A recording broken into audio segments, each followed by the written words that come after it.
Hello students, welcome to Geography class. We are talking about agriculture in India. In ICSE book, we have three lessons regarding agriculture of India. Let me explain you. Agriculture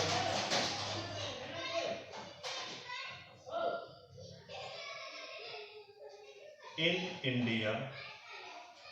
First part is introduction. The second part will be food crops, and third part will be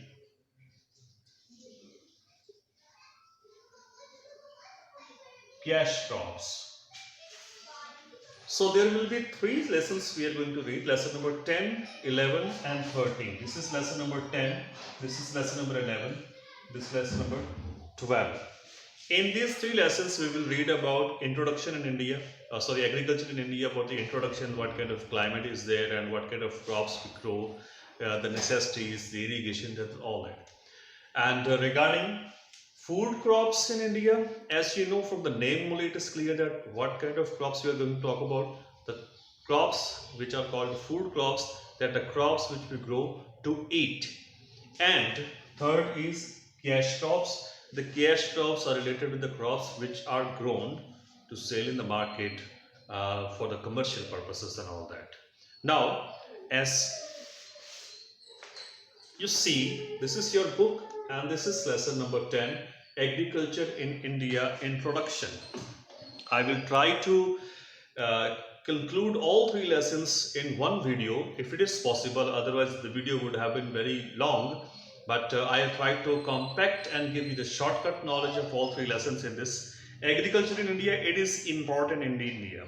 The term agriculture broadly means man's management of environment to produce food. As you see, this is the introductory line of this lesson. Means the term agriculture broadly means man's management of environment to produce food. And here down there is a pie chart given. As you see this pie chart, this is about the Indian land use pattern. Now, through these colors, we will understand that what kind of use is made of land in India. Agriculture not only provides food, the fold to the human beings and livestock, it also the source of raw material for many key industries like sugar, textile and edibles. Not only this provides a food for human beings or animals, but other manufacturing industries also depending. For example, textile, all the cloths which we wear, they all come from the agriculture department only. Because this crop is grown, crop like cotton, this crops is grown and then it's sent to the different textile industries to process and to make cloths and threads and all that.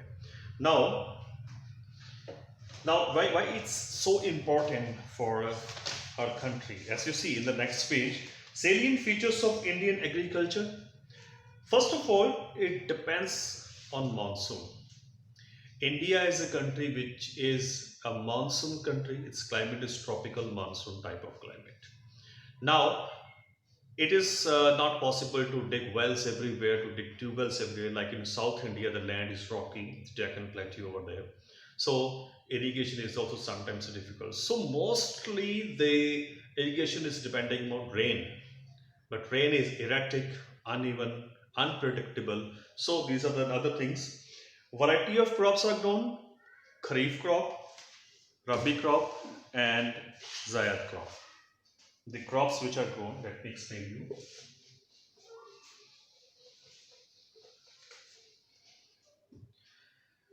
Types of crops which are grown are Rabi crop, Kharif crop and Zaid crop. Now, the Rabi crop is going winter season. This is for summer season and this is grown as everywhere. Now, these kind of crops are grown. Kharif season, ground is prepared in April and May. April and May. So, in these 2 months, this kind of crops are grown like that. And Rabi season, the ground is prepared by the end of October and the beginning of November. Mean to say October to November. These two crops are grown. Now you can understand easily that the wheat which we grow, the wheat which is grown in Punjab or north part of India is Rabi, and in April or May, what crop is commonly seen in the Punjab and all fields and other North India parts? They are rice, paddy, and then after quarter Zaid season is the summer cropping season in which crops like rice, maize, groundnut, vegetables and fruits are grown along with pulses. Remember, this is cyclops. Now, what is green revolution? Talking about green revolution is a revolution which was very much important. You know, the green revolution was basically, let me show you the book. The point which there is when you talk about green revolution, this is the main point which we need to read about. Like, let me read for you. Use of high yielding varieties is HYE. Irrigation, use of insecticides and pesticides, consolidation of holdings, landforms, rural electrification, improved rural infrastructure, supply of agriculture, credit, use of chemicals, fertilizers, opening of agriculture universities.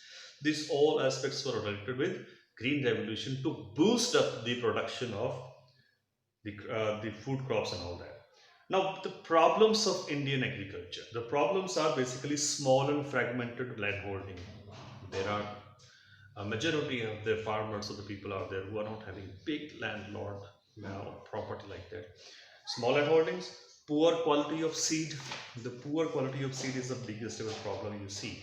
Nowadays, the science has discovered new techniques, and nowadays the new varieties are coming up which are giving a lot of production. Lack of proper use of manure and fertilizer, yeah, that is sure. Now slowly it is increasing, but the fertilizers and manures are in a proper lack. Pests and diseases, this is also a major problem for which so many chemicals and medicines are being used, but pests and diseases are also a big problem. Next is traditional upbringing. New methods have not been adopted by many of the farmers yet. So traditional upbringing is still going on. Erratic nature of rainfall, as in the beginning I told you, the rainfall is uneven. Erratic floods and droughts are common in some parts of the country in India. Still, some areas are suffering from droughts. Some are still suffering from floods. Excessive pressure on land and low yield. When there is a small piece of land and larger number of people are supposed to be fed up with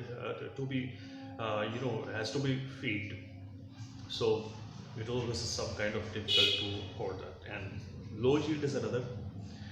And types of farming in India has been omitted from the list, this syllabus, ICC syllabus. Types of farming and commercial farming, these two things are omitted, so don't need to learn them. Plantation farming, and then main feature of plantation farming, there are mixed farming. Plantation farming is a farming in which the plants are grown, not the crops like wheat or rice, something. The plants are grown there, is called plantation farming. And in the mixed farming, the crop rotation is common practice, root crops like beet, turnip, and legumes like something else. So guys, this is all what we read about same as fixed farming, single crop rotation, and organic farming is also the main key points to read about. Fine. I hope you have understood some of the basic points of this introduction of agriculture. Please watch my next video to explain the next lesson. Thank you very much. Have a nice day. Bye.